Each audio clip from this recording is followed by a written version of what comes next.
সময়টা ছিল 2015 সাল। সবেমাত্র অনার্স প্রথম বর্ষে আমি নিজের হাত খরচ চালানোর জন্য একটা টিউশনি করতাম। ছাত্রের বাবা ছিল পুলিশ কর্মকর্তা। হঠাৎই তার ট্রান্সফার হয়ে যায় অন্য কোথাও, তাই তারা চলে যায় আর আমার হাত খরচের একমাত্র মাধ্যমটাও হারিয়ে যায়। তখন আমি অনেক খুঁজেও একটা টিউশনি জোগাড় করতে পারলাম না। তারপর একদিন রাতে আমার বন্ধু আবির কল করে বলল একটা টিউশনি আছে, ক্লাস 9-এর একটা মেয়েকে পড়াতে হবে। মেয়ের বাবা ইতালি থাকে, তাই বেতন নিয়ে কোনো চিন্তা নেই, বাড়িয়েই দিবে। কিন্তু শর্ত হলো সপ্তাহে 2 দিন পড়াতে যেতে হবে, ঠিক রাত 11টা থেকে 2টা পর্যন্ত। এমন শর্ত শুনে আমি সাথে সাথেই না বলে দেই, কারণ রাত 11টা থেকে পড়াতে যাওয়া আমার পক্ষে সম্ভব না। সকালে আমার ক্লাস শুরু হয় 10টা বাজে, ঘুমাবো কখন এই সময় পড়াতে গেলে? কিন্তু তারপর আবির যা বলল তাতে আমার ঘুম হারাম হয়ে গেল। ও বলল 15,000 টাকা বেতন দিবে।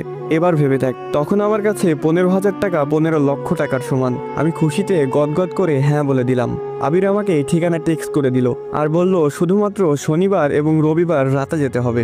আমার কাছে বিষয়টা কেমন জানি অদ্ভুত লাগলো, কিন্তু টাকার নেশায় কিছুই মাথায় নিলাম না। 2 দিন পর শনিবার আমি রওনা দিলাম আবিরের দেওয়া ঠিকানা অনুযায়ী। শহর থেকে অনেকটা বাইরে হিন্দুপাড়া নামের একটা গ্রাম আছে, সেখানে বেশিরভাগ বাসিন্দাই হিন্দু ধর্মের অনুসারী। আমি সেখানে গিয়ে একজনকে ঠিকানা দেখিয়ে বললাম, ভাই এই বাড়িটা কোন দিকে বলতে পারেন? সে আমার দিকে কিভাবে যেন